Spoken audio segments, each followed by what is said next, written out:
বাড়াই দিয়ে আমল হিসাবে লেখো। আর বামের ফেরেশতা গুনার কথা লেখার জন্য ডানের ফেরেশতা দিকে যায় থাকে।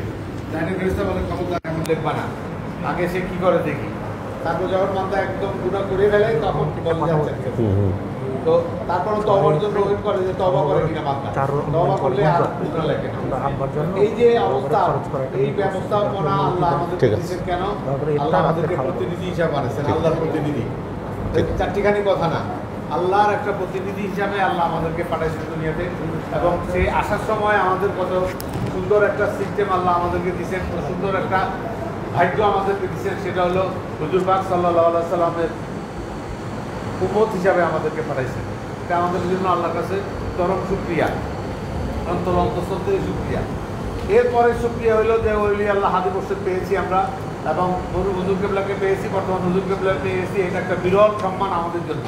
কিয়ামতের ময়দানে যখন আমি হাহুতাশ করতে থাকবো, কাউরে চিনবো না, বাবা মা দাদা দাদি নানা নানি দাদা দাদি কেউ স্বীকার করবে না, কেউ আমাকে কাছে টানবে না, আমার অবস্থা অবনোদন করাবার জন্য চেষ্টা করবে না। তখন আমার ওই অলি আল্লাহ দেখে নেবে, হ্যাঁ তুমি মহিউদ্দিন না, আসো আসো এদিকে আসো, এদিকে ঘুরতে চলে আসো। এভাবে করে হুজুরের জামাতের মধ্যে ঢুকাই নিয়ে যাবেন। আর এই রহমানটা হুজুর পাক সাল্লাল্লাহু আলাইহি সাল্লামের মাধ্যমে সুপারিশকৃত হয়ে আমরা জান্নাতে চলে যাব। সেই সৌভাগ্য নিয়ে আমরা এখানে বলছি।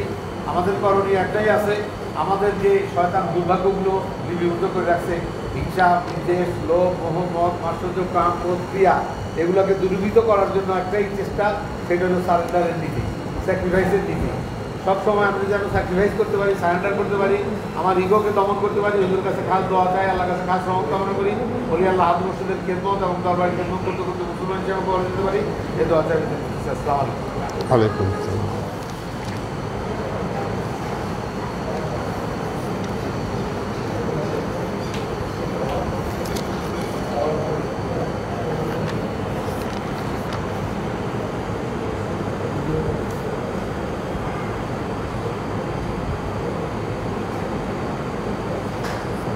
ওয়ালাইকুম আসসালাম।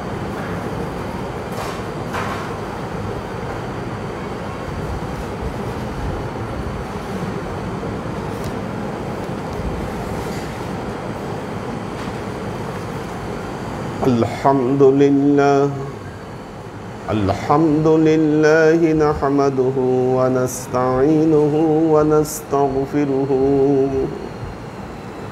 ونؤمن به ونتوكل عليه ونعوذ بالله من شرور أنفسنا ومن سيئات أعمالنا من يهد الله فهو المهتدي ومن يضلل فلن تجد له وليا مرشدا فنشهد أن لا إله إلا الله وحده لا شريك له ونشهد أن سيدنا وسندنا ونبينا محمدا صلى الله عليه وسلم الذي أرسله الله بالحق بشيرا ونذيرا وداعيا إلى الله بإذنه وسراجا منيرا. وقال الله تعالى في كلامه المجيد وفرقانه الحميد ما كان محمد أبا أحد من رجالكم ولكن رسول الله وخاتم النبيين وكان الله بكل شيء عليما. إن الله وملائكته يصلون على النبي يا أيها الذين آمنوا صلوا عليه وسلموا تسليما. صلى الله عليه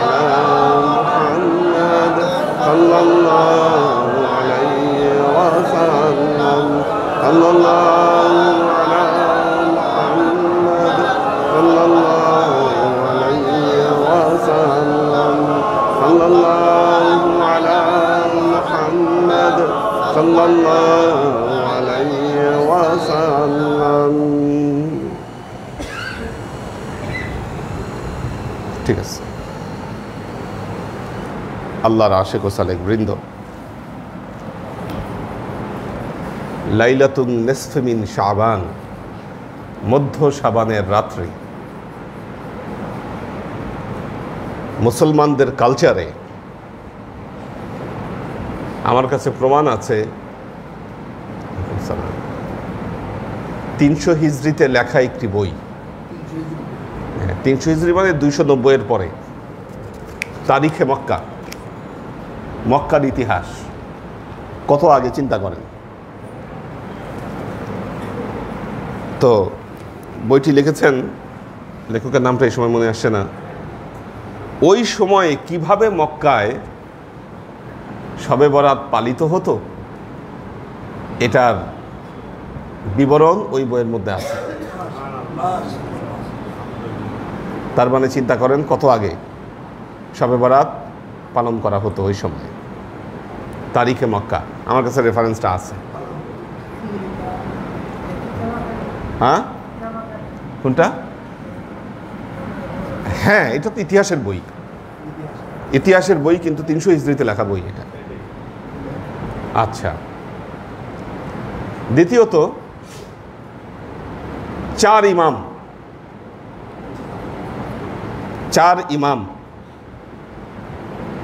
ইমাম আবু হানিফা রাহমাতুল্লাহ আলাইহি ইমাম শাফি ইমাম মালিক ইমাম হাম্বলি 4 ইমামই শবে বরাতের পক্ষে কথা বলেছেন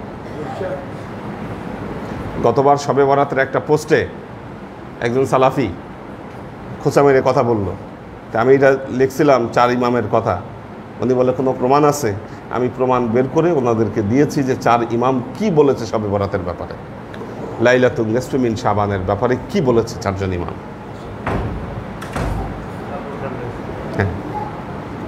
আল্লাহর নবীর হাদিসে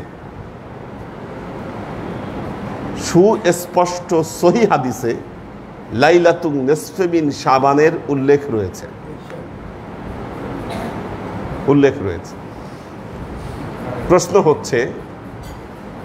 প্রশ্ন হচ্ছে আজকে তাহলে কেন এই লাইলাতুন নিসফ মিন শাবানের ব্যাপারে কথা বলা হচ্ছে এক পর্যায়ে তারা বলে মূর্খতা মানুষের কতটুকু হলে তারা বলে হ্যাঁ লাইলাতুন নিসফ মিন শাবান আছে হাদিসে ঠিক আছে কিন্তু এই দিন সবাইকে মসজিদে জাগতে হবে এমন কথা হাদিসে লেখা নাই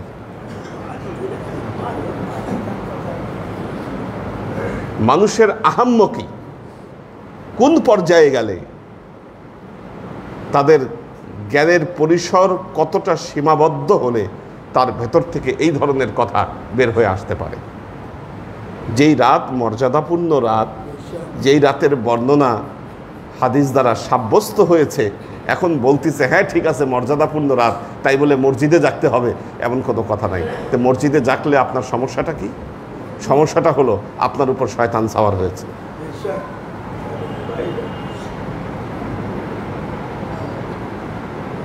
তাহলে কেন আজকে শবে বরাত নিয়ে এই বিরুদ্ধাচরণ কাদের এবং স্বার্থ কোথায় কাদের সেই স্বার্থ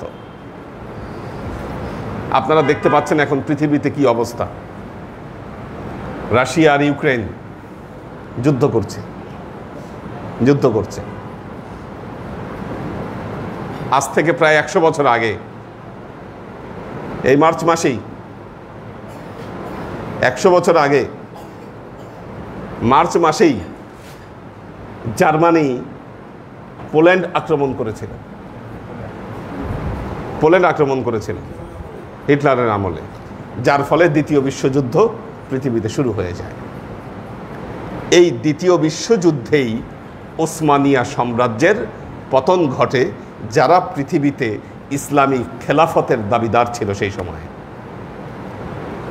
আর এই ইউরোপ আমেরিকা তখন এদের বিরুদ্ধে মাথাচাড়া দিয়ে দাঁড়াতে পারত না আপনারা একটা জিনিস দেখবেন যে ইহুদি খ্রিস্টানরা মুসলমানদের উপর তাদের স্টাডি যতটা গভীর, আমরা মুসলমানেরা আমাদের ধর্ম নিয়ে ততটা স্টাডি আমরা করি না। আমরা আবেগপ্রবণ, আবেগে বিশ্বাস করি এবং শোনা কথায় লাফাইতে পছন্দ করি।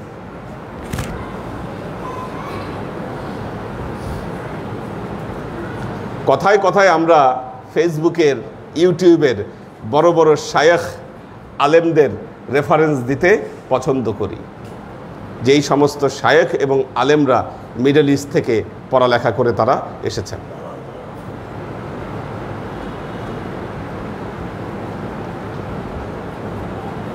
আমাদের কেবলাভূমি সৌদি আল আরাবিয়া, এটা আমাদের কেবলাভূমি। আপনারাই বলেন, কেবলাভূমির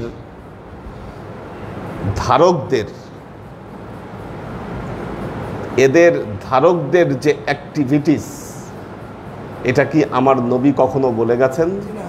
পবিত্র কোরআনে কখনো বলা আছে লা ইয়াত্তাখিযিল মুমিনুনাল কাফিরিনা আউলিয়া? আল্লাহ কোরআনে নিষেধ করেছেন এটা। ইহুদি নাসারাদেরকে কখনো বিশ্বাস করতে নিষেধ করেছেন। আর আজকে এই সৌদি আরবের জেদ্দাতে তারা আমেরিকান সৈন্যদেরকে ডেকে এনে এখানে ঘাঁটি গড়তে দিয়েছে। আপনারা কি মনে করেন আমাদের কেবলাভূমি আমাদের হাতে আছে? এটা আমাদের অজান্তেই ইহুদি খ্রিস্টানরা সরাসরি দখল করতে পারবে না, কিন্তু তাদের পুতুল সরকার বসায় তারা এই কেবলাভূমিতে আস্তানা গেড়েছে, এই আমেরিকা এবং ব্রিটিশেরা। ফিলিস্তিনে মুসলমানদের উপর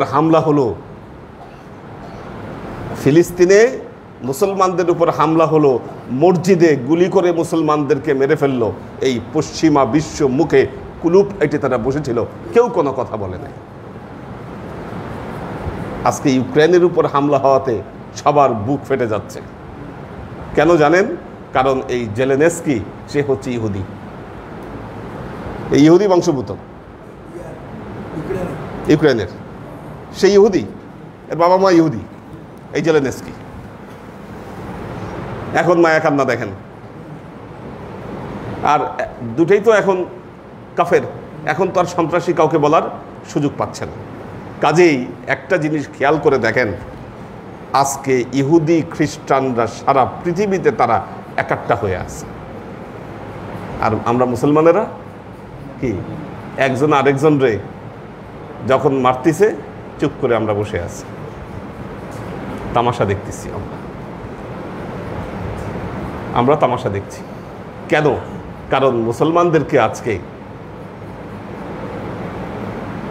তাদের ভেতরে বিভিন্ন দর্শন ঢুকিয়ে তাদেরকে ক্ষত বিক্ষত করে দেওয়া হয়েছে এই মুসলমানদেরকে।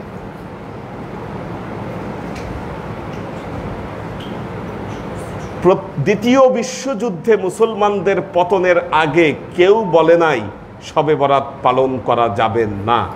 ইবনে তাইমিয়া পর্যন্ত শবে বরাতের পক্ষে কথা বলেছেন। ইবনে তাইমিয়ার ফতোয়াতেও শবে বরাতের পক্ষে কথা বলা হয়েছে। তাহলে কারা শবে বরাতের বিপক্ষে কথা বলছেন আপনি ইতিহাস যাচাই করে দেখেন, খেয়াল করে দেখেন। আমি চ্যালেঞ্জ করে বলছি, দেখবেন এই যে নব ব্যাঙের ছাতার মতো গজিয়ে উঠা নতুন নতুন আলেম যারা শবে বরাতের বিরুদ্ধে ফতোয়া দিচ্ছেন, এরা তো নয় এদের গুরুরা। এদের গুরুদের সবারই জন্ম, এদের যারা আদি গুরু তাদের সবার জন্ম হয়েছে প্রথম বিশ্বযুদ্ধের পরে। প্রথম বিশ্বযুদ্ধের আগে কেউ বলে নাই যে শবে বরাত পালন করা যাবে না, শবে বরাতে মসজিদে যাওয়া যাবে না, শবে বরাতে দোয়া করা যাবে না। তাহলে শবে বরাত থামায় দিলে লাভ কোথায়, ক্ষতি কোথায়? আপনারা কি মনে করেন ইহুদি খ্রিস্টানরা জানতো না যে আল্লাহর নবী সত্য নবী? কোরআনের মতো একটা গ্রন্থ যেখানে আছে সেখানে পৃথিবীর সবাই স্বীকার করতে বাধ্য যে ইসলাম সত্য, মুহাম্মদ মুস্তাফা সাল্লাল্লাহু আলাইহি ওয়াসাল্লাম সত্য।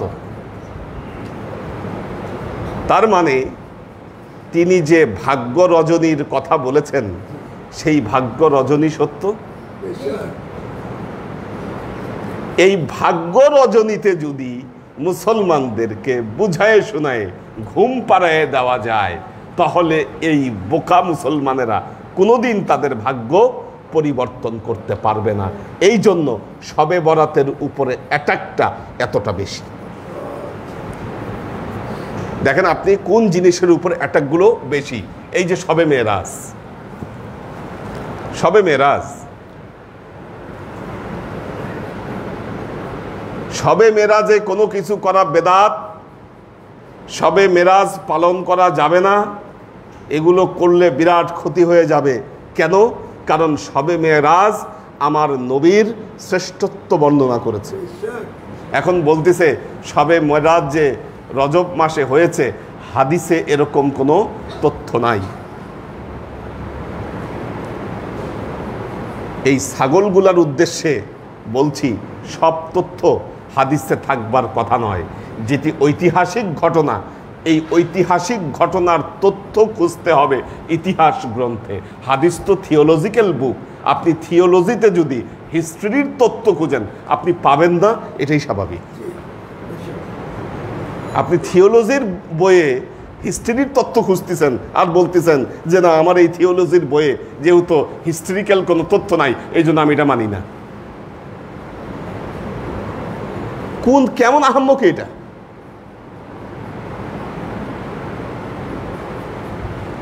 কাজেই আল্লাহর আশিক ও সালেক বৃন্দ, এগুলো ষড়যন্ত্র, এগুলো ষড়যন্ত্র। মুসলমানদেরকে, মুসলমানদের ভেতরে কট্টর মতবাদ ঢুকায়। দেখেন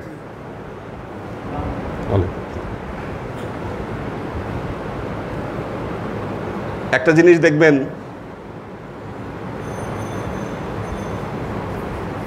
হিন্দুরা পূজার সময় বাতাসা বানায়, লাড়ু বানায়। কি এই লাড়ু বাতাসা দেবতার সামনে দেয়, এটা খাওয়ার লোভে। কি বড়রা তো লোভ সামলাইতে পারে, কিন্তু এই যে বাচ্চা কাচ্চা যারা আছে, লোভ সামলাইতে না পারে অনেক সময় এরা কি করে, চলে যায়। এ তো বুঝে না যে না এটা খাইলে কি হবে আর না খাইলে কি হবে। কি এরা দেখবেন পূজাতে যায়, লাড়ু খায়, মজা পায়, মিষ্টি খাইতে মজা লাগে। পূজা উপলক্ষে যে মেলাগুলা হয় দেখবেন, এই মেলাতে ঘুরে আনন্দ করে, ফুর্তি করে। কি কারণ ওখানে একটা জোশ আছে, আনন্দ আছে। এখন মুসলমানদের আনন্দের উৎস মিলাদ, এখানে মিষ্টি দেয়। কি মিলাদ মিষ্টি দেয়।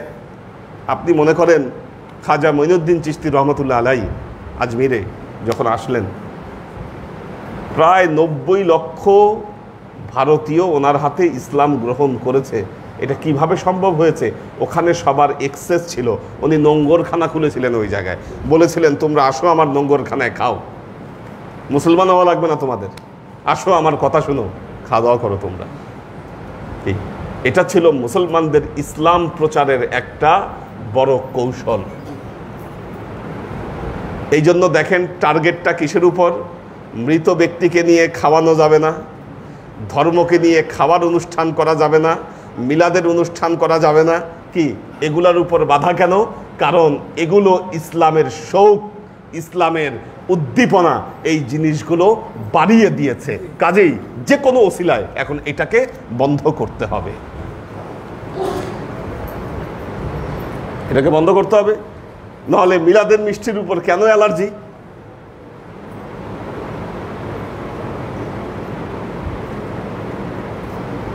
বহু মুসলমান আজকে যে আপনারা মিলাদের মিষ্টি বন্ধ করে দিয়েছেন,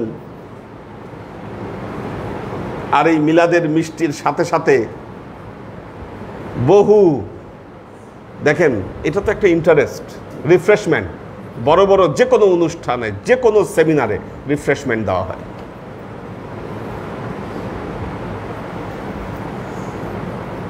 হাটাজারি মাদ্রাসার মুফতি শফি সাহেব বলেছিলেন, আপনি মিলাদের মিষ্টি খাইলেন তো গু খাইলেন। শুনছেন কিনা আপনার এই বক্তব্য? আল্লাহ মাফ করুন। মিলাদের মিষ্টি খাইলেন তো গু খাইলেন। চিন্তা করতে পারেন আপনি, কেন এটার উপর অ্যাটাক হচ্ছে? মুসলমানদের এই কালচারাল অ্যাক্টিভিটিসটাকে বন্ধ করে দেওয়া। শবে বরাতকে কেন্দ্র করে হালুয়া রুটির যে কালচারটা, আপনি চিন্তা করে দেখেন, আগের যুগে আপনারা আগের কথা চিন্তা করেন, হালুয়া রুটি বানাচ্ছে একজন আরেকজনের বাসায়, এই হালুয়া রুটি নিয়ে যাচ্ছে, এই যে একটা কালচারাল এক্সচেঞ্জ, যে বিনিময় মানুষের মধ্যে, কি একটা আনন্দ, কি একটা ফুর্তি, কি এটাকে বন্ধ করে দিয়েছে, বন্ধ করে দিয়েছে। কারণ তারা ইসলামকে এমন এক ধর্ম বানাতে চায় যে ধর্মের মধ্যে কোনো কালচারাল অ্যাক্টিভিটিস নাই, কালচারাল অ্যাক্টিভিটিস নাই।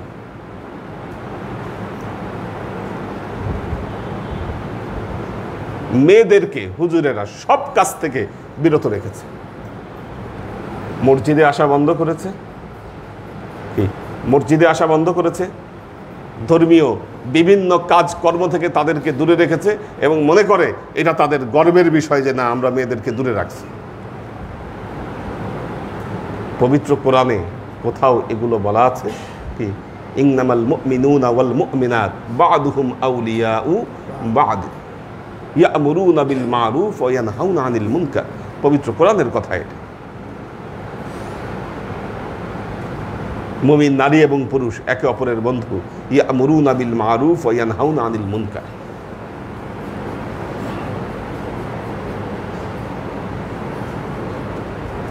একদিন দেখি মসজিদের মেম্বারে এক হুজুর ওয়াজ করতেছে। ঈদের দিনে মুসাহাফা আর মুআনাকা করা যাবে না। হুজুরের ওয়াজ, ঈদের দিনের ওয়াজ, মুসাহাফা মুআনাকা করা যাবে না। যেখানে আল্লাহর নবী বলছেন দুইজন মুসলমান যখন মুসাহাফা করে অথবা মুআনাকা করে, তারা আলাদা হওয়ার আগেই আল্লাহ তাদের সগীরা গুনাহগুলোকে সব মাফ করে দেন। আর ওই হুজুর ফতোয়া দিচ্ছে, খুব বেশি দূরে না, আশেপাশে, ওই হুজুর ফতোয়া দিচ্ছে মুসাহাফা করা যাবে না, মুআনাকা করা যাবে না, এতে কামভাব জাগ্রত হতে পারে।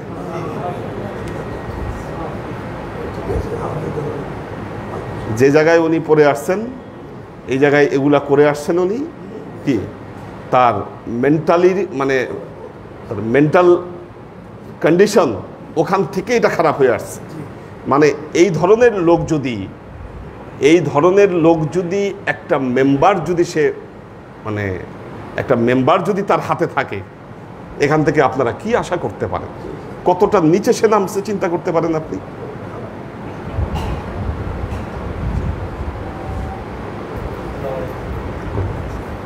আল্লাহর আশিক ও সালেক বৃন্দ,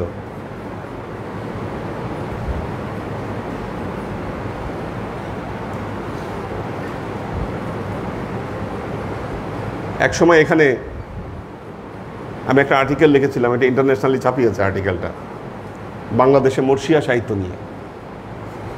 মর্সিয়া সাহিত্য, এখানে মর্সিয়া সাহিত্য রচিত হয়েছিল। কেন এটার প্রয়োজন বোধ করলো মুসলমানরা? তার কারণ এখানে হিন্দুরা কীর্তন করত।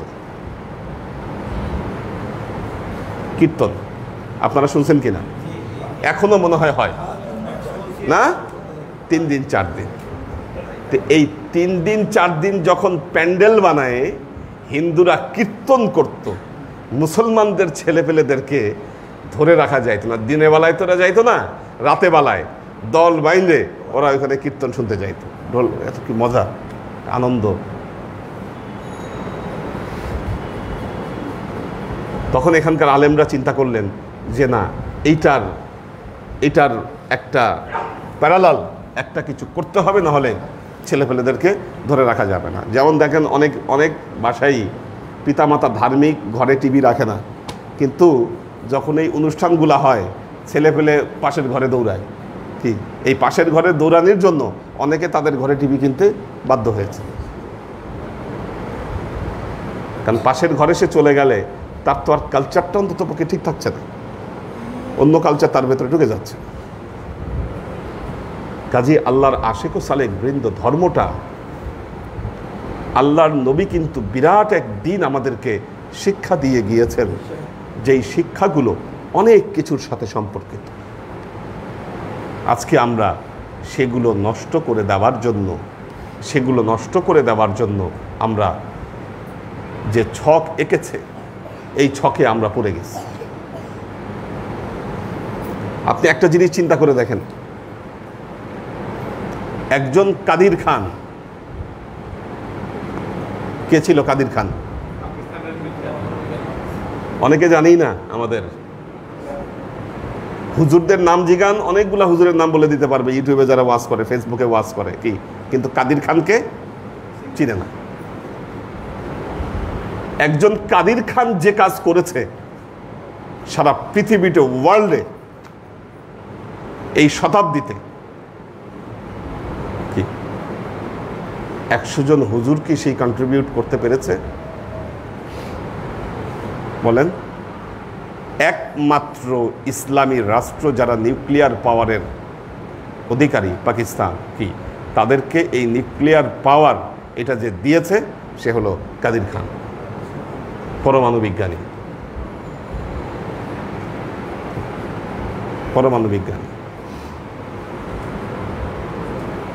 মুসলমানদের যে ধ্যান ধারণা, দেখেন এই কথাগুলো বললে অনেকে জিনিসগুলো মেনে নিতে পারে না।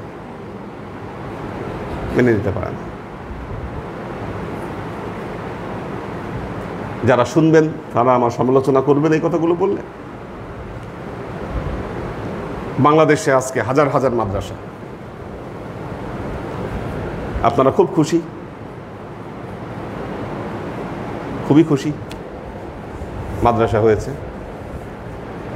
মাদ্রাসায় ছেলে পেলে কোরআন হাদিস শিখছে, ঠিক আছে, ইটস অলসো ওকে, কোনো সমস্যা নেই, কোরআন হাদিস শিখছে, ভালো কথা। কিন্তু আপনি মুসলমান জনগোষ্ঠীর কথা চিন্তা করেন, আল্লাহর নবী যে আলেম হওয়ার কথা বলেছে, আলেম কি শুধু তিনি যিনি শুধু এই বুখারী মুসলিম পড়াইতে পারেন আর কোরআন শরীফ পড়াইতে পারেন, তারাই কি শুধু আলেম? নাকি একজন পরমাণু বিজ্ঞানী আলেম হতে পারেন? কি পারেন কিনা? জ্ঞানী হতে পারেন কিনা? আলেম মানে তো জ্ঞানী। তাহলে মাদ্রাসা যারা প্রতিষ্ঠা করেছেন তারা একটা উদ্দেশ্য নিয়ে মাদ্রাসা করেছেন। মাদ্রাসা দেখায় লক্ষ লক্ষ কোটি কোটি টাকা তারা ডোনেশন নিয়ে এসেছেন। আপনি চিন্তা করতে পারবেন না অর্থনৈতিকভাবে তারা কতটুকু শক্ত, এবং শুধু ডোনেশন উপকৃত তারা হয়েছেন। কিন্তু মাদ্রাসার ছেলেগুলোকে, এই ছেলেপেলেদেরকে কি দিতে পেরেছেন বলেন? একটা ছেলে মাদ্রাসা থেকে বের হয়ে সে কি করতে পারছে? একজন মসজিদের ইমাম হচ্ছেন বা মুয়াজ্জিন হচ্ছেন, একজন ইমামের বেতন কত মসজিদের, বা একজন মুয়াজ্জিনের বেতন কত? কি বলেন তো? আমরা কেন আমাদের ছেলেপেলেদেরকে এগুলো দিকে, অথচ একটা ইহুদির ঘরে সন্তান জন্ম, সে যখন পেটে থাকতেই মারা অঙ্ক করে বাধ্যতামূলকভাবে, তাদেরকে অঙ্ক করতে হয়। একটা ডকুমেন্টারি দেখলে আপনি অবাক হবেন যে একটা ইহুদি মা, তাকে কিভাবে গড়ে তোলা হয়। আমি নেপালে গিয়েছিলাম অন্নপূর্ণা রেঞ্জে, ওখানে যাচ্ছি, আমাদের সাথে 2 জন ইহুদি কাপল, একটা পুরুষ একটা মহিলা, 2 জন একদম বৃদ্ধ, থরথরে বৃদ্ধ, আস্তে আস্তে আস্তে আস্তে করে ওরা যাচ্ছে, অনেক বুড়া। রাতে ওখানে টি হাউস আছে, আমি যে টি হাউসে উঠলাম সেও একই টি হাউসে উঠছে ওই কাপল, এবং পাশে বসে যখন খাচ্ছে তখন দেখি যে ওই টি হাউসের যে কর্মকর্তা এদের সাথে আলাপ করতেছে, মহিলা বলতেছে সে 7টা সন্তান জন্ম দিয়েছে, 7টা সন্তান জন্ম দিয়েছে। কারণ তারা বংশবৃদ্ধি করতে চায় ইহুদিরা, তাদের প্ল্যানিং এটা, এভাবেই প্ল্যানিং, তাদের বংশবৃদ্ধি করবে তারা পৃথিবীতে। ইহুদি ধর্মাবলম্বী জন্ম দিবে, কারণ এটা জন্ম না হইলে এই ধর্মে দীক্ষিত হওয়া যায় না। এমন এক ধর্ম, এটা দাওয়াতের মাধ্যমে হয় না, এই ধর্ম জন্মগ্রহণ করতে হয়। যখন একজন ইহুদি মেয়ে প্রেগনেন্ট হয়, তার খাবারের রুটিন থেকে নিয়ে শুরু করে সব কিছু চেঞ্জ করে দেওয়া হয়।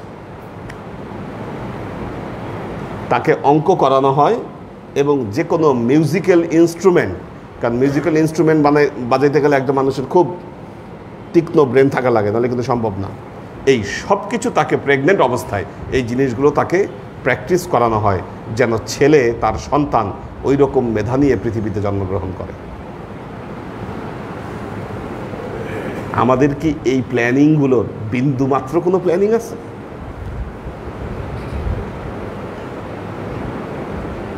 কারণ ইসলামের বাণী এটা এত অ্যাট্রাকটিভ, লক্ষ লক্ষ উম্মত পেয়ে গেছি আমরা, কিন্তু আল্লাহর নবীর এই উম্মতগুলা একটাও কাজের নাই বর্তমান সময়ে। অকর্মণ্য উম্মত পৃথিবীতে দিনে দিনে প্রোডাকশন হচ্ছে। আর যতদিন এই অকর্মণ্য উম্মত প্রোডাকশন হবে, ততদিন এই মুসলমানদেরকে দিয়ে অন্তত পক্ষে এই সংগঠিত ইহুদি খ্রিস্টানদের বিপরীতে এরা দাঁড়াতে পারবে না। না তাদের ইন্টেলেকচুয়াল কোনো চিন্তাধারা আছে, না ইন্টেলেকচুয়াল কোনো ভাবধারা এদের আছে।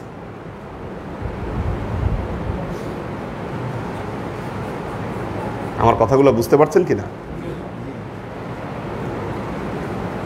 তারা যখন ফাইটার বানাচ্ছে, রকেট বানাচ্ছে, প্লেন বানাচ্ছে, আমরা কি করতেছি? কে ফাড়া পাঞ্জাবি পরলো আর লম্বা পাঞ্জাবি পরলো, আবার কে গেটলক পাঞ্জাবি পরলো। গেটলক পাঞ্জাবি ছিলেন নাকি? গেটলক মানে জব্বার মতো অত লম্বা নাই, পাঞ্জাবির সাইজ, কিন্তু ফাড়া নাই, আবার এদিক দিয়ে সেলাই করা। এটা হলো গেটলক পাঞ্জাবি। হ্যাঁ, এটা গেটলক পাঞ্জাবি। কে গেটলক পাঞ্জাবি পরলো এটা নিয়ে আমরা ব্যস্ত। কে জোরে আমিন বললো, কে আস্তে আমিন বললো, কি এই তর্ক নিয়ে আমরা ব্যস্ত, আমরা মারামারি করতেছি। মৌলানা রুমির সেই কথার মতো, মানাজ কোরআন মাগজহাবার দশতাম পিসে সাগান উস্তহওয়ান আন দাখতাম। আমি কোরআন থেকে মাংসগুলোকে তুলে এনেছি, আর এই কুত্তাগুলোর জন্য এটার হাড্ডিগুলোকে দিয়ে রাখছি, হাড় নিয়ে ওরা মারামারি করতেছে। ওয়াজ মাহফিলগুলোতে যান, শুরু হয় গিবত দিয়া। এই গিবত আপনারা বসে বসে আবার খুব মজা করে শুনেন আর হই হই করেন। ওখানে দেখবেন যারা অডিয়েন্স কি গিবত শুনে আর হই হই করে, কি অমৃত বাণী শুনতেছি, অথচ যেটা হচ্ছে গিবত। আল্লাহর আশিক ও সালেক বৃন্দ, কোথায় আছি আমরা? কোথায় আছি? তবে হ্যাঁ, এর বিপরীত দৃষ্টান্তও দাঁড়াচ্ছে। ইরান, তুরস্ক, কি এইদিকে এর বিপরীত কিছু দৃষ্টান্ত দাঁড়াচ্ছে। তারা কিছু কাজ করছে, এখন তারা কাজ করছে। ড্রোন আবিষ্কার করেছে তারা, ভালো ভালো এয়ার ডিফেন্স সিস্টেম ইরানের। কি আপনারা জানেন যে যখন সমস্যা হয়েছিল ইরান আর আমেরিকার মধ্যে কয়েকদিন আগে, কি নিয়ে জানি, হ্যাঁ, ওই যে কাসেম সোলাইমানিকে হত্যা নিয়ে, তখন কানাডার একটা প্লেন ইরানের আকাশ দিয়ে যাচ্ছিল, এয়ার ডিফেন্স সিস্টেম অটোমেটিকলি ওটাকে ফেলাই দিছে।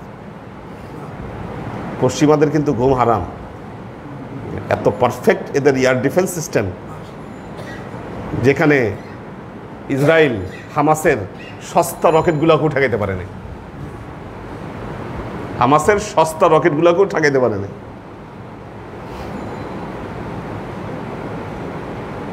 পৃথিবীতে যে কয়টা দেশ উপগ্রহ পাঠাতে পারে, ইরান একটা তাদের মধ্যে।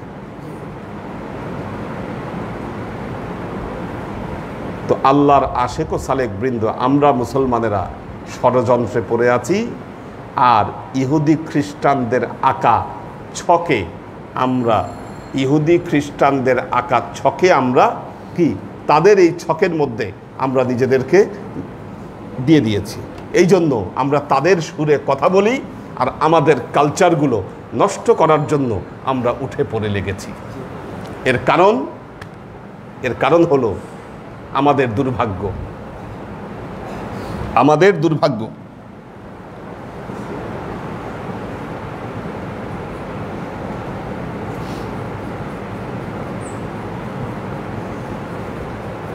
প্রতি বছর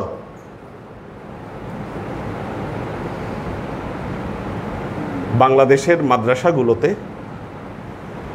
মিডল ইস্ট থেকে অসংখ্য ডোনেশন আসে।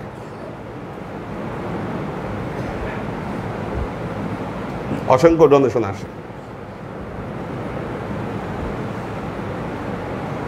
খুব বেশি না, 1985 থেকে 90, 1985 থেকে 90 আমি যে তথ্যগুলো বলছি যাচাই করে দেখেন। 1985 থেকে 90 এই সময়ে জামাতে ইসলাম যারা, তারা ঈদে মিলাদুন নবীতে জশ্নে জুলুসের মিছিল করেছে ঢাকা শহরে, প্রমাণ আছে। ঈদে মিলাদুন নবীতে জশ্নে জুলুসের মিলাদ করেছে। সাইদি সাহেবী মিলাদ পড়তো এবং কিয়াম করত। অসংখ্য ভিডিও আছে এখনো। দাঁড়ায় গিয়ে আল্লাহুম্মা সাল্লি আলা সাইয়্যিদিনা মুহাম্মদ ওয়া আলা আলে সাইয়্যিদিনা মাওলানা মুহাম্মদ কিয়াম করতো তারা, সব মাহফিলে একদম দাঁড়ায়, ইয়া নবী সালাম আলাইকা, এভাবে মিলাদ পড়েছে তারা। সম্মিলিত মোনাজাত তো কথাই নাই, সবাই করত। এখন তারাই আবার এর বিরুদ্ধে ফতোয়া দিচ্ছে যে না, এগুলো সব বেদাত। তাহলে আগে করছেন কেন? আগে বুঝি নাই, তাই করছে। তাহলে কি আগে জালেম ছিলেন আর এখন আলেম হইছেন? বিষয় কোনটা? না আগে আলেম ছিলেন এখন জালেম হইছেন, কোনটা? কিছু একটা তো হবে, কিছু একটা হবে। তার কারণ হলো,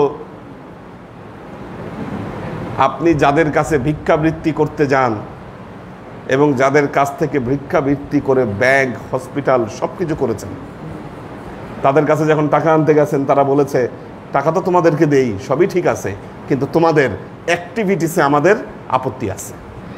কি আপত্তি? তোমরা আমাদের টাকা নাও, কিন্তু আমাদের আদর্শ তোমাদের ভেতরে প্রতিফলিত হয় না। কি করতে হবে আদর্শ প্রতিফলিত করলে? এই বিষয়গুলোতে সমস্যা আছে, এগুলো ঠিক করো। কি তোমরা জশ্নে জুলুস করো, ঈদে মিলাদুন নবী করো, সম্মিলিত মোনাজাত করো, শবে বরাত করো, এগুলা বাদ দাও। এগুলা বাদ না দিলে টাকা দিব না তোমাদেরকে। এটা বাস্তব কথা। এটা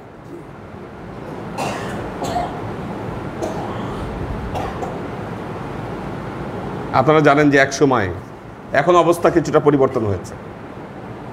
আমাদের সময় আমরা দেখেছি অপেক্ষাকৃত গরিব ঘরের ছেলেরাই মাদ্রাসায় পড়ত।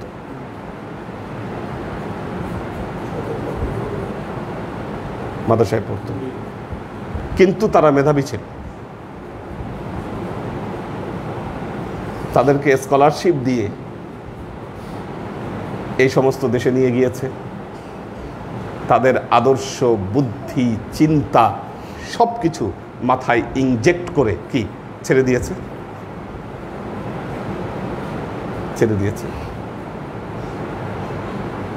দেখবেন আমাদের দেশে এখন একটা ট্রেন্ড বের হয়েছে, ইসলামী চিন্তাবিদ,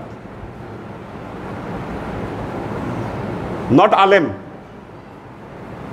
ইসলামী চিন্তাবিদ। ইসলামী চিন্তাবিদ আর আলেমের মধ্যে পার্থক্য বুঝেন?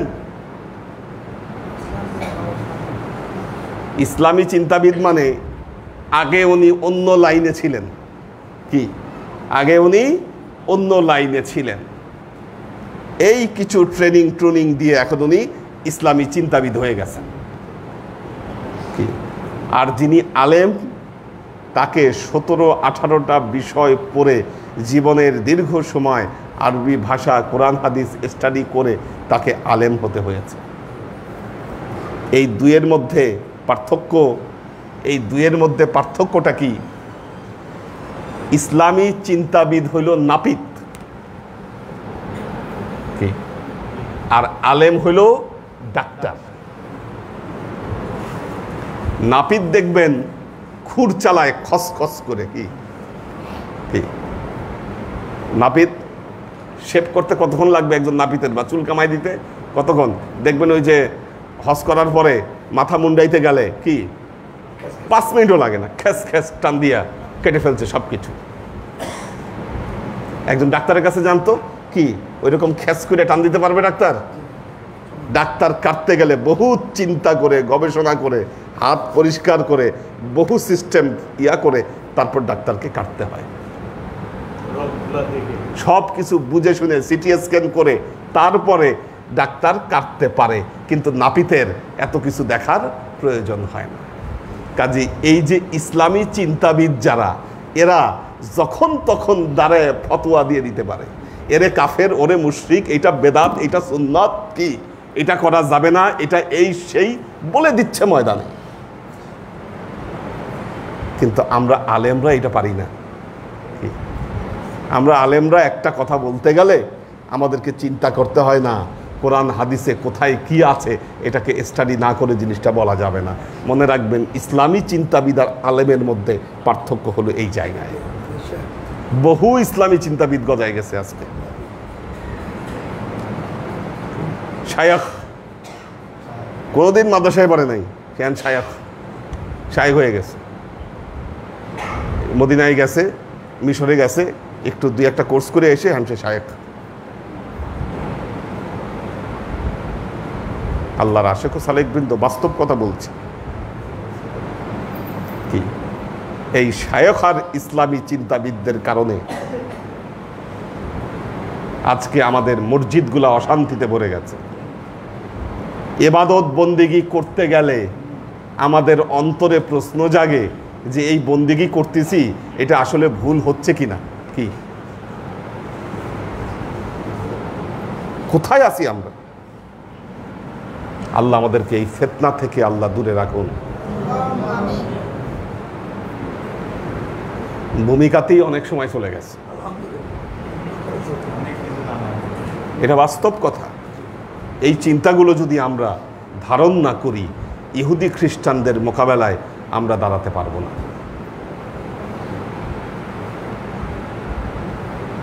মুসলমানদের মধ্যে এই দ্বিতীয় বিশ্বযুদ্ধের পরেই একটা দল তৈরি করা হয়েছে, এনারা খালি মসজিদে মসজিদে থাকে।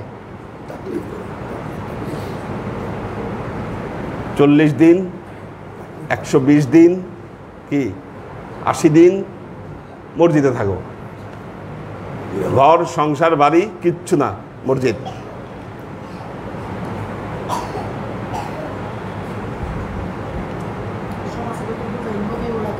আচ্ছা, এখন আপনি তুর্কি যুগের একজন তুর্কি বীরের কথা চিন্তা করেন, কি তুর্কি যুগের একজন তুর্কি বীরের কথা চিন্তা করেন, ঘোড়ায় চড়ে শৌর্য বীর্য নিয়ে হাতে তলোয়ার নিয়ে এসে আগাচ্ছে। যে মুসলমান, তার সামনে কি 10 জনও কাফের মুশরিক, সে একাই ঘায়েল করে ফেলতে পারে। এই মুসলমানগুলারে মাথার মধ্যে আপনি দেখবেন কি কুলির মতো বস্তা চাপায় লাইন ধরে হাঁটতেছে। পৃথিবীর সব মুসলমান উম্মাহ যদি এইরকম হয়ে যায়, আপনি চিন্তা করেন, পৃথিবীর সব মুসলমান উম্মাহ যদি এইরকম হয়ে যায়, ইহুদি খ্রিস্টানদের আর কোনো টেনশন আছে? বলেন, কোনো টেনশন নাই। আর ডাক্তার, ইঞ্জিনিয়ার যা আছে সবগুলারে বুঝায়ে মাথায় বস্কাবন্দি করে কি এদের সমাজ থেকে কন্ট্রিবিউশন আলাদা করে ঢুকাই দিছে মসজিদে।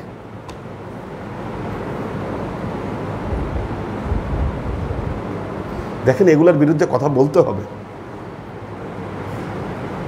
ইমানি দায়িত্ব আমাদের। বহু তবলিগ জামাত করা মানুষ আছে যাদের সংসার ভেঙে গেছে, সে এইদিকে মসজিদে মসজিদে ঘুরেছে, তার ওয়াইফ ফ্যামিলি আরেকদিকে সময় দিছে। সন্তান সন্ততি বিপথে গেছে। আছে এরকম শত দৃষ্টান্ত আছে।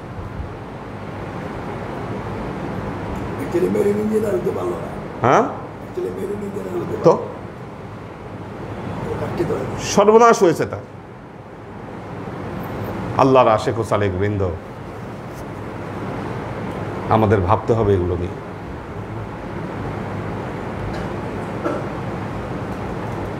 পবিত্র কোরআনের সূরা দোখান, আল্লাহ সূরা দোখানে লাইলাতুন নিসফে মিন শাবানের ব্যাপারে কথা বলেছেন। ভালো আছেন না? তো আল্লাহ বলছেন হামিম ওয়াল কিতাবিল মুবিন ইন্না আনজালনাহু ফি লাইলাতিন মুবারাকাতিন ইন্না কুন্না মুনজিরিন। হামিম এর অর্থ আল্লাহ ভালো জানেন, মানুষের অর্থ জানেন না। আল কিতাবিল মুবিন, আল্লাহ বলছেন এই প্রকাশ্য কিতাবের কসম করে আমি বলছি, এই প্রকাশ্য কিতাবের কসম করে আমি বলছি। অনেকের ঘুম লাগতেছে, আর 2 মিনিট, ক্লাস অনেকক্ষণ হয়েছে কিন্তু সময় পার হয়ে গেছে কথা বলতে বলতে। ওয়াল কিতাবিল মুবিন, আল্লাহ বলছেন এই প্রকাশ্য কিতাবের কসম। ইন্না আনজালনাহু ফি লাইলাতিন মুবারাকাতিন ইন্না কুন্না মুনজিরিন। আল্লাহ বলছেন এই পবিত্র কালামকে, এই কিতাবকে আমি এক বরকতপূর্ণ রাতে অবতীর্ণ করেছি।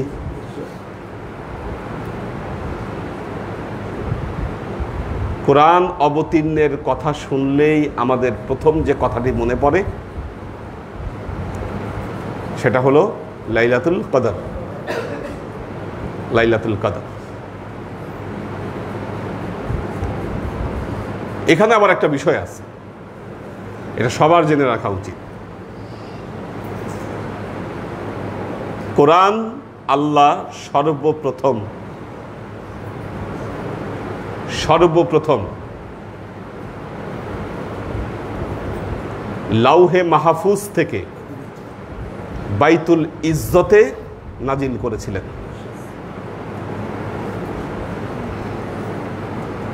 এটা হাদিস দ্বারা প্রমাণিত। বাইতুল ইজ্জতে নাজিল করেছিলেন। এর আগে কেউ কোরআন সম্পর্কে জানতো না, এটা লাউহে মাহফুজে ছিল। বাল হুয়া কুরআনুম মাজিদ ফি লাউহিন মাহফুজ, এটা লাউহে মাহফুজে সংরক্ষিত ছিল, কেউ জানতো না এটার গুরু রহস্য। কিন্তু বাইতুল ইজ্জতে যখন আসলো তখন ফেরেশতারা জেনে গেল যে না, এই বাইতুল ইজ্জতে আসছে কোরআন, এক আজব জিনিস আসছে, বিরাট কিতাব এটা। গেল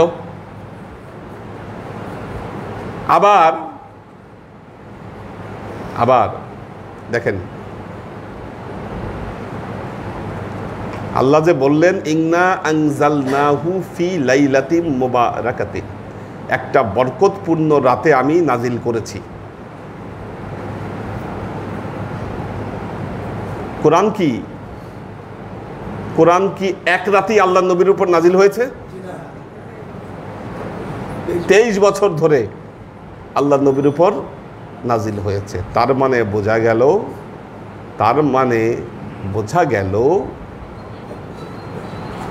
গেল এই নাজিল আর ওই নাজিলের মধ্যে পার্থক্য আছে। প্রথম নাজিল হয়েছিল বাইতুল ইজ্জতে, এরপরে নাজিল হলো কোথায়? হেরা গুহায়, জাবালে নূর। এটার পূর্ব নাম হেরা, পোস্ট ইসলামিক নাম হচ্ছে জাবালে নূর। তো এই গাড়ে হেরায় আবার কোরআন নাজিল হলো। এই আয়াতের ব্যাখ্যায় দুটো ব্যাখ্যা এসেছে। হযরত ইকরামা রাদিয়াল্লাহু তাআলা আনহু সহ আরো কয়েকজন সাহাবী বলেছেন, এই আয়াতে আল্লাহ তাআলা এই রাত বলতে লাইলাতুন নিসফে মিন শাবান তথা শবে বরাতের রাত্রিকে আল্লাহ বুঝিয়েছেন। আর এই শবে বরাতের রাত্রিতেই পবিত্র কোরআন লাউহে মাহফুজ থেকে বাইতুল ইজ্জতে নাজিল হয়েছিল। আর হেরা গুহায় যেদিন আল্লাহর নবীর উপরে প্রথম এই কোরআন নাজিল হয় সেটা ছিল শবে কদরের রাত। শবে কদরের রাত। তাফসীরে কাশফের প্রণেতা আল্লামা জামাখশারী রহমতুল্লাহ আলাইহি তিনি একটা সুন্দর সমাধান দিয়েছেন। তিনি বলেছেন লাইলাতুন নিসফে মিন শাবান তথা শবে বরাত এবং শবে কদর দুটোই ভাগ্য রজনী।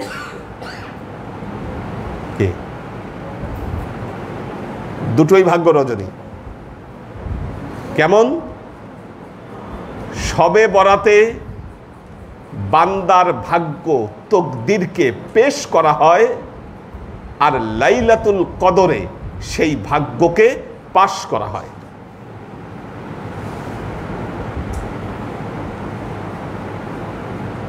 বাজেট প্রথমে পেশ করা হয়, তারপর কি করা হয়? পাশ করা হয়। ঠিক তেমনি বান্দার তকদির নামা এই শবে বরাতের রাতে পেশ করা হয়, আর এই তকদির লাইলাতুল কদরে পাশ করা হয়। কাজেই দুটো বান্দার জন্য ভাগ্য রজনী। এখানে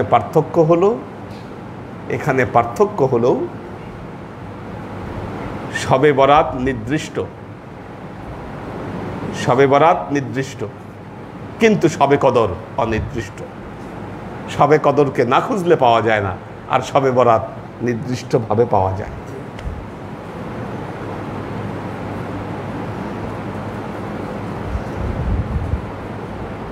আল্লাহর আশিক ও সালেক বৃন্দ,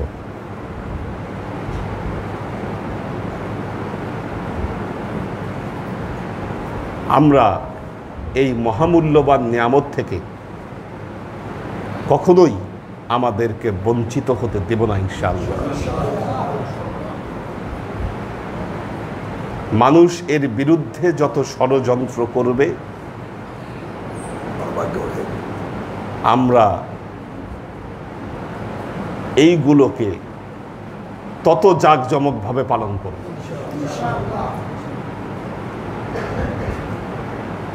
মানুষ যেন বোঝে যে না, এটা হারিয়ে যায় না। শাবান মাসের চাঁদ কি উঠেছে? হ্যাঁ, এখনো উঠে নাই। আচ্ছা, আল্লাহ আমাদেরকে তৌফিক দান করুন। দেখি কারা কারা আছে।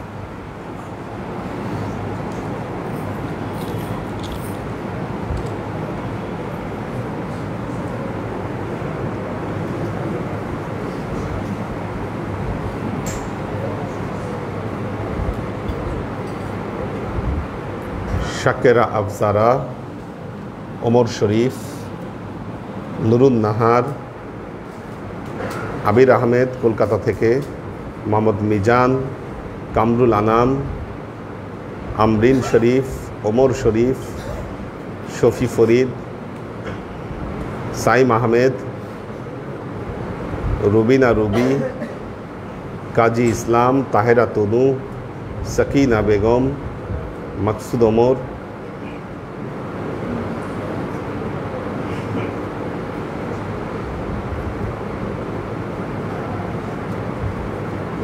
উনি আসতে পারেন এই কাজী ইসলাম আজকে বিশেষ কারণে, এইচ.কে কনক, রাফিউর রহমান, আফজাল শাকিল,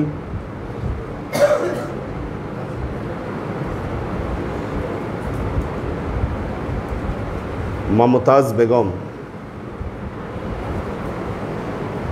ও মিরপুর 6 নম্বর থেকে না, মমতাজ বেগম আপনার বাসা থেকে দেখতেছে। হ্যাঁ,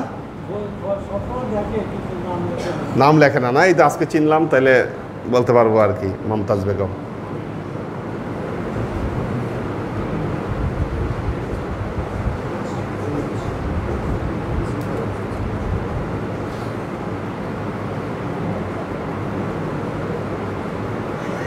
সৈয়দা মকসুরা খাতুন, সৈয়দ নাসিমুল ইসলাম পটল, আলী আকবর ভাই আছেন, হাফিজুল ইসলাম, আখতার সুরাইয়া,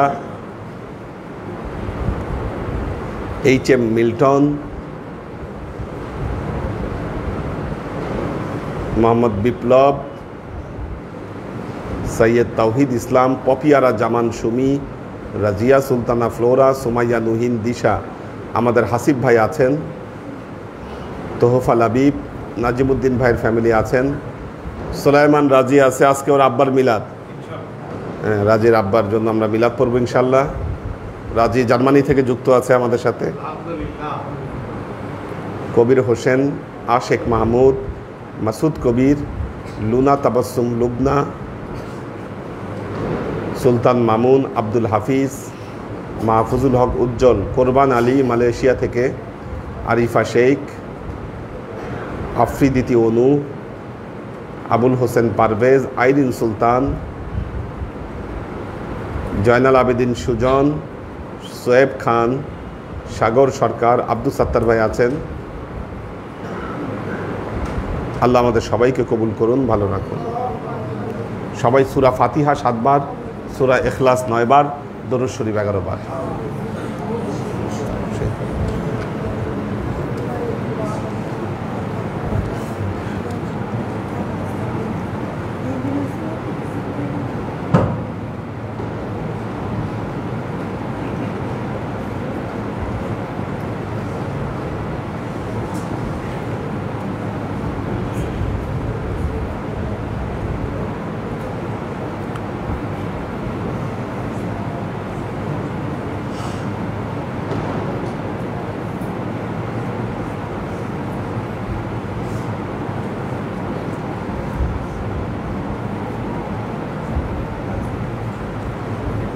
আম্মার নামে আর আব্বার নামে বদরের 5-10,000 বিসমিল্লাহ করলাম আর কি। বদর ফান্ডে আব্বা আম্মার নামে 5 করে।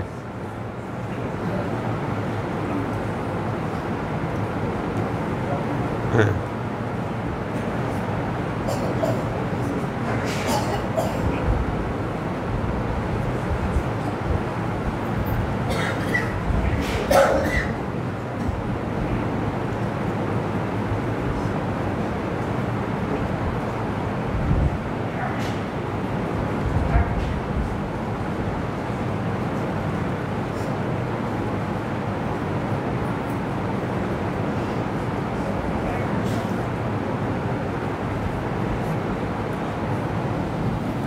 আসুন আমরা রাসূলে পাক সাল্লাল্লাহু আলাইহি ওয়াসাল্লামের শানে দরুদ ও সালাম প্রেরণের মাধ্যমে আমাদের হৃদয়ের আরজিগুলোকে আল্লাহর দরবারে পেশ করি। ওয়া আশরাকাল বদরু আলাইনা ওয়াক্তাফাত মিনহুল বুদুর মিসলা হুসনিক মা রাআইনা قط يا وجه السرور صلى الله على محمد صلى الله عليه وسلم صلى الله على محمد صلى الله عليه وسلم صلى الله على محمد صلى الله عليه وسلم يا حبيبي يا محمد يا عروس الخافقين يا مؤيد يا ممجد يا إمام القبلتين محمد صلى الله عليه وسلم صلى الله على محمد صلى الله عليه وسلم صلى الله على محمد صلى الله عليه وسلم ما رعينا عيسى حنات بالصور إلا إليك والغمام هلك ظلت والملا صلوا عليه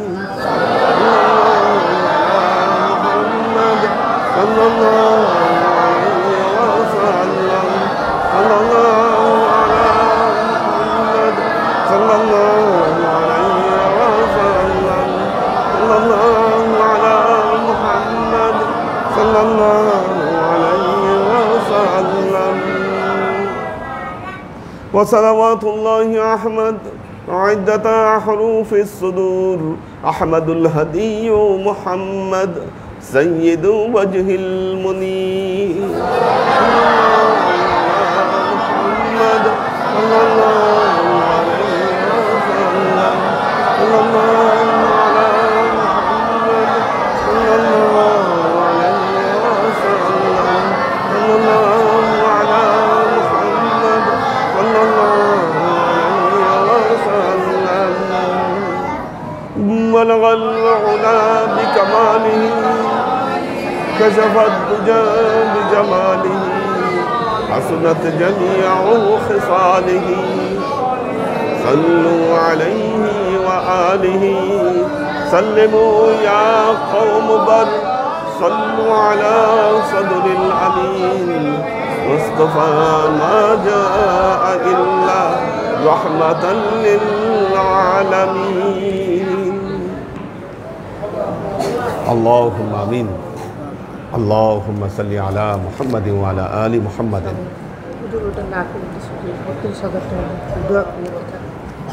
اللهم بارك على محمد وعلى آل محمد كما باركت على إبراهيم وعلى آل إبراهيم إنك حميد مجيد ربنا ظلمنا أنفسنا وإن لم تغفر لنا وترحمنا لنكونن من الخاسرين ربنا آتنا في الدنيا حسنة وفي الآخرة حسنة وقنا عذاب النار ربنا لا تزغ قلوبنا بعد إذ هديتنا وهب لنا من لدنك رحمة إنك أنت الوهاب اللهم إنك عفو تحب العفو فاعف عني يا غفور الرحيم الودود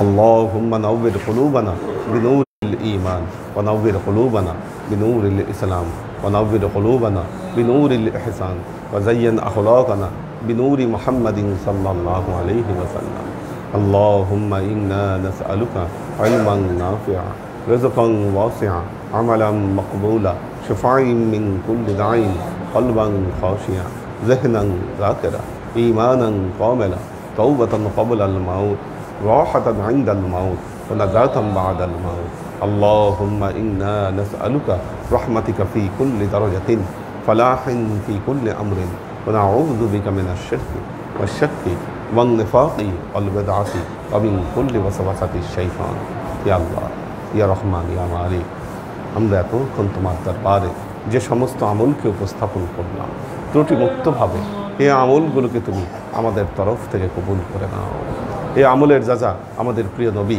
হযরত মুহাম্মদ মুস্তাফা সাল্লাল্লাহু আলাইহি ওয়াসাল্লামের কাছে পৌঁছে দাও আমাদের নবীর পরিবারবর্গের কাছে তুমি এর যাজাকে পৌঁছে দাও আমাদের নবীর সাহাবায়ে কেরামের কাছে তুমি এর যাজাকে পৌঁছে দাও এই দুনিয়ার সমস্ত আম্বিয়ায়ে কেরাম সাহাবায়ে কেরাম তাবাঈন তাবাঈন ওয়ালি আউলিয়া গাউস কুতুব আমাদের মা বাবা ভাই বোন আত্মীয় স্বজন এই দরবার থেকে যত পীর ভাই বোন চলে গেছে সবার রূহে আল্লাহ তুমি এর চাচাকে পৌঁছে দাও তুমি তোমার হাবিবের ওসিলায় আমাদের সবাইকে কবুল ক্ষমা করে দাও আমাদের জীবন থেকে সমস্ত অভাব অভিযোগ বালা মুসিবত দুঃখ কষ্ট রোগ শক্তি দূরীভূত করে দিয়ে দৃঢ় হস্তে তোমার দ্বীনের খেদমতের তৌফিক তুমি আমাদেরকে দান করো আজীবন যেন তোমার হেদায়েতের পথে প্রতিষ্ঠিত থাকতে পারি সে তৌফিক তুমি আমাদেরকে দান করো আল্লাহ বিশেষ করে আল্লাহ আজকে আমরা যাদের জন্য এই মিলাদ মাহফিলের আয়োজন করলাম আল্লাহ তুমি তোমার এই বান্দাকে তুমি কবুল করে নাও তুমি তার পূর্বাপর সমস্ত ত্রুটি বিচ্যুতিকে তুমি মাফ করে দাও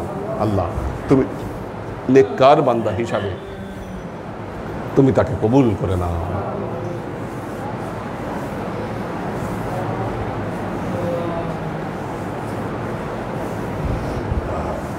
سبحان ربك رب العزة عما يصفون سلام على المرسلين الحمد لله رب العالمين واجعل آخر كلمتنا عند الله لا إله إلا الله ধন্যবাদ।